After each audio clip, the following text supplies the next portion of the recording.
Welcome to Nanjing. This is my old neighborhood. Breakfast. Getting pork buns for breakfast. Oh yeah.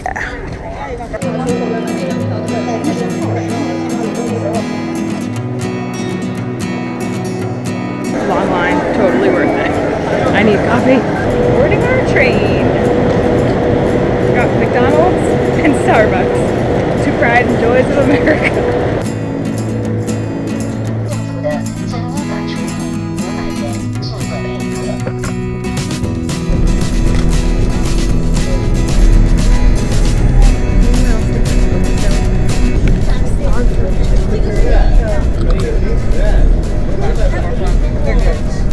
So as you probably know, we are headed to Nanjing right now, and we are going because we are actually giving presentations to the program that Eric is here with, and I'm giving a presentation too.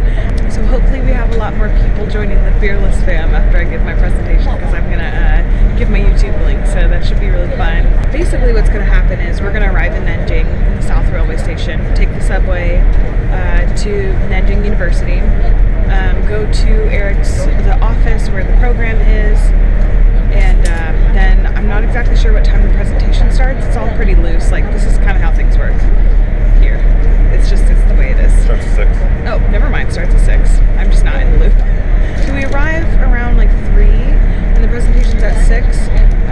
I'm hoping to pop out and get some shots and like show you guys where I used to live, like around the old neighborhood and stuff, and then do a little bit of shopping for snacks that I want to get for my family that I can only find in Nanjing. Presentation's at 6, and then afterwards we are going to go out to dinner with a huge group. Yeah, it should be a really fun full day, and honestly I have no idea where we're sleeping tonight, but somewhere. And then our train leaves around like noon tomorrow from Nanjing, so it was a pretty quick trip, but yeah, it's nice that Eric doesn't have to be at work right now. It's nice to like be together instead of just at home. And I just edited the vlog on the train, so this is what the setup looks like. And there's actually outlets down here too, which is really nice. We've got another hour and a half on the train, and then we'll be in Nanjing. How exciting.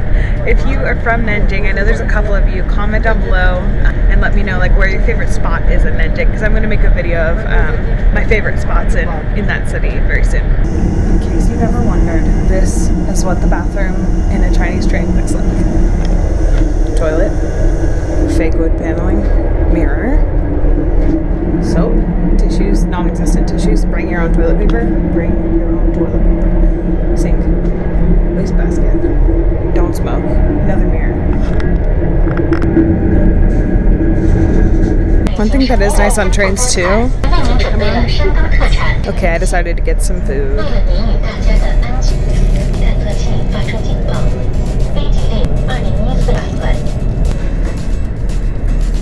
I got gung bao jidi, kung pao chicken. If you're Chinese, please explain this to me. I don't understand this. Just let me know, I'm curious.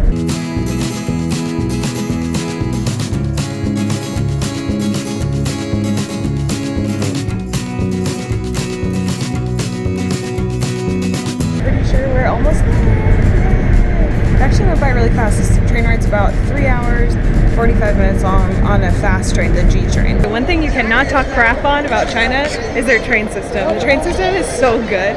We got here literally on the dot at the time we were supposed to. Like, I'm just amazed at how good the train system is. America should have something like this, seriously. But like Eric was saying to me, he was like, well, we've got too much lobbying from the automobile industry, so that's why we don't have it. Although, this is the horror of what it looks like when you get off of a train in China.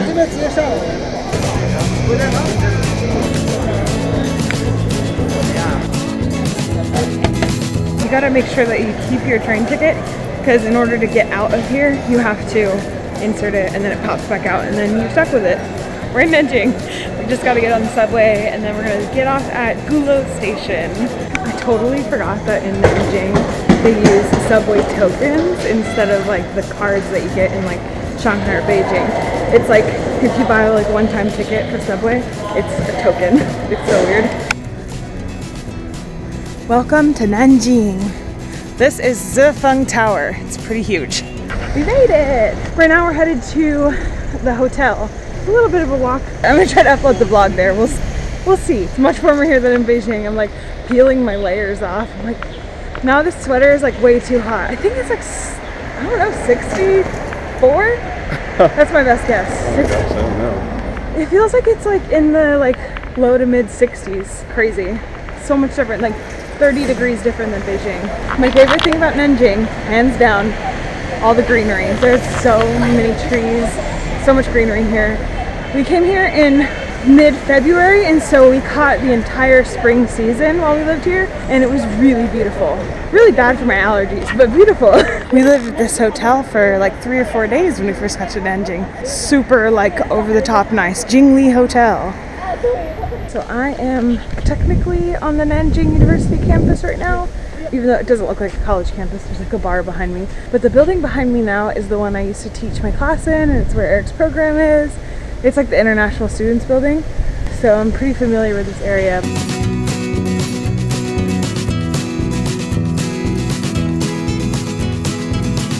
Guys, this hotel's hella fancy. Oh my god. Nice. Ooh! Oh my gosh, we're getting treated. This is what happens when there's only 2 students in the program. And I'm not one of them, obviously. I think this hotel's brand new though. It's like everything's white. Room tour. This is so fancy. Oh my gosh, I don't even need the shower. I'm definitely taking one tonight though, because this is wonderful looking. Wow. This is hella nice. Look at that toilet. Oh, they love their clear door toilets on these fancy new Chinese hotels, which kind of freaks me out a little bit because like if I was like staying here with my mom, for example, I'd be like, Mom, look away. I think this is one of those toilets that's like also like a bidet. Yeah, bidet, dryer, heater. Keep my butt warm. I don't like it though. I don't like butt heaters. But yeah, this room is really nice. Is the bed soft? Ooh, yeah. I think the secret is out. I'm scared of bidets. I've never used one and I'm scared of them.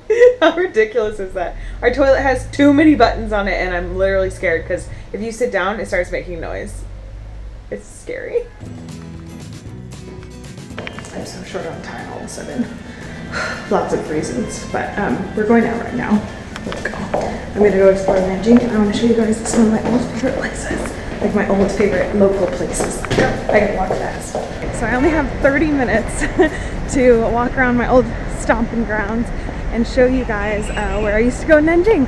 Right now I'm on Shanghai Lu, which is like a big, really cute street in Beijing, in Nanjing. And that direction, there's a ton of cool shops.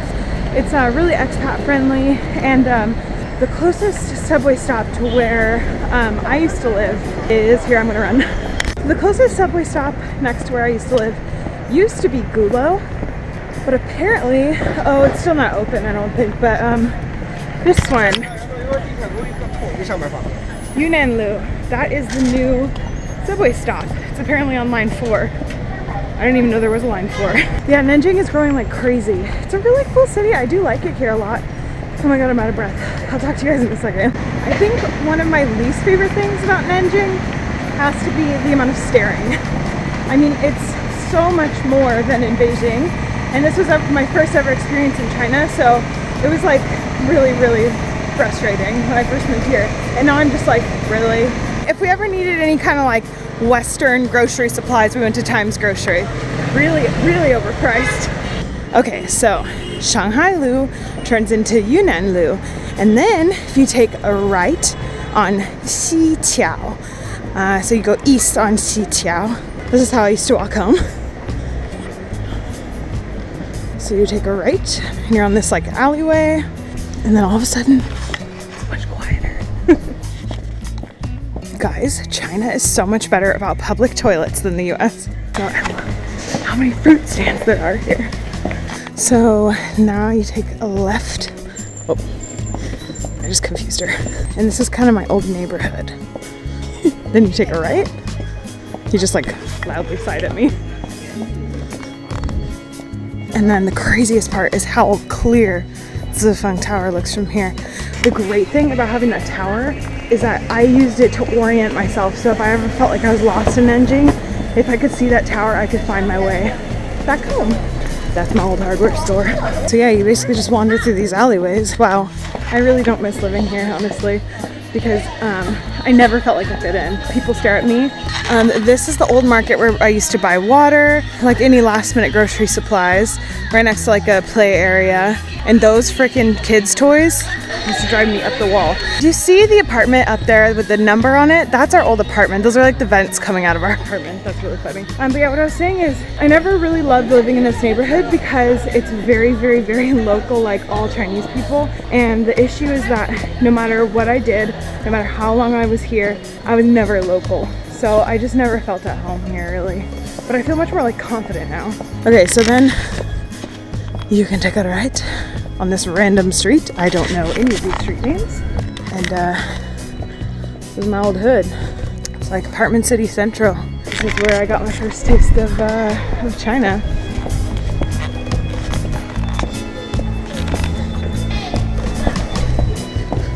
So I used to park my bike right there. And oh my goodness, this is my old entrance to my apartment. Has a gate on it now. It didn't have a gate before, it was just like a hole in the wall. You just walk in, and my apartment was the very, very top one in the corner. That's where I used to live. This is my old neighborhood. And Zifeng Tower is like right there. So crazy looking. I want to show you my favorite hole in the wall mom and pop Chinese restaurant in this area. It is so good. I'm not going to eat there because I don't have time, but I'll show you and explain kind of what we used to get there. I probably have some footage I can dig up. So this is the old like shopping street that we used to go like get stuff on all the time. This place does like nuts. You can see they like roast them themselves and then sort through them. It's a pretty crazy business. And then that's my old stationery store. I love the lady who works there. The old fruit stand we used to go to. That's my skewer lady. We used to get skewers from here sometimes. And then this is like the food street. So if we needed to get a meal like last minute, this actually closes down really early in the evening. I think like at 8 o'clock. But if you need a meal last minute, like you can definitely get something here. This was one of the first places I ever ate at in Nanjing. This happens on the street all the time. This is a huge mantou operation. And then this restaurant's super good too. They have really good like fried rice and dishes and stuff. We've eaten there a few times. This is my old malatong stand that I used to go to. So yummy. And then she's making grilled bread. That grilled bread, oh my god, it's so good. China does bread well. This place, best restaurant in the neighborhood. So good. This is my grilled bread lady. And then this place, okay, so they have, I think it says duck blood soup on the sign. That's what Eric told me, but they have the best like pork soup. I think it's like a big, it's like a da pai. I don't remember exactly what it's called, mian tong or something. It's like big piece of pork noodle soup. And it has like pickles on it. I think it's like a northern style. So good. And their xiaolong bao is also excellent. So yeah, maybe I'll go see if I can find my favorite like jianbing lady too. As you can tell, this is like a food tour of Nanjing. It's so good. Tell me what that says, you guys. And as you can see, everybody's little kitchens are pretty small. But they make really, really good food. Oh, it's so good. I'm gonna go show you 3 more like local places, and we're going to trek back as fast as we can back to the office afterwards because I really shouldn't be adding this onto my list, but I'm doing it.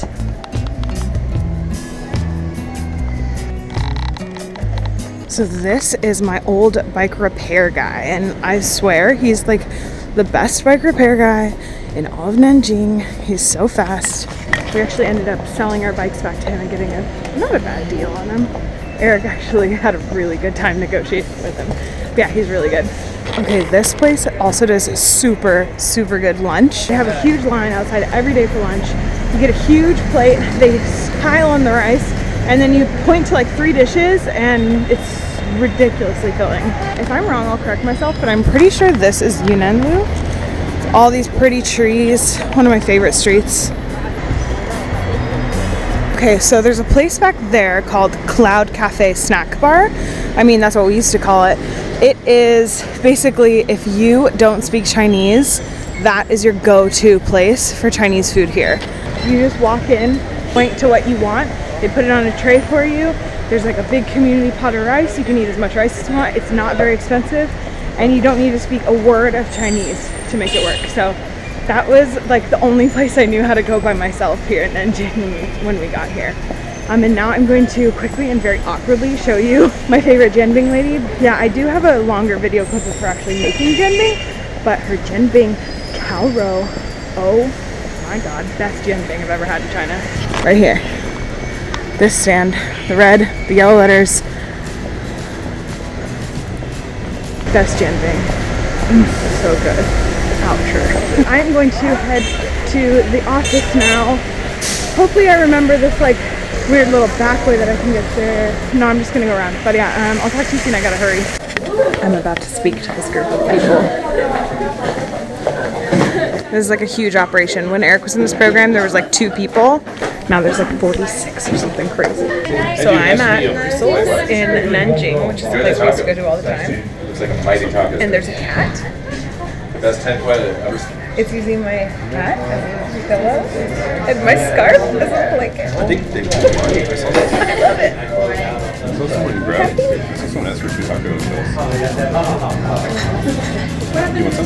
This is a really weird place to vlog, but the hotel room is like super hot right now because we had the heater on all night, which was really nice. But yeah, now it's like stupid hot in the room, and so I'm standing in front of the window. Oh, this is Nanjing. We've already began the honking symphony of the day. Yes, I'm just trying to cool down. So yesterday, plans didn't exactly go as expected, you know, as usual with a huge group. We actually didn't end up going out to a big dinner. They ordered sandwiches for us, so everyone was like full and didn't want to go out and it was late. So we actually just ended up going out with one other girl to Brussels, which is like one of our favorite pubs, actually probably our favorite pub in Nanjing. They don't allow smoking inside, and it's like a really cozy atmosphere. So it's just like a little like, if we need a Western fix, that's where we go. I'm like sweating right now. Eric and I both and another girl ended up speaking to a group of about 50 people, 50 plus people.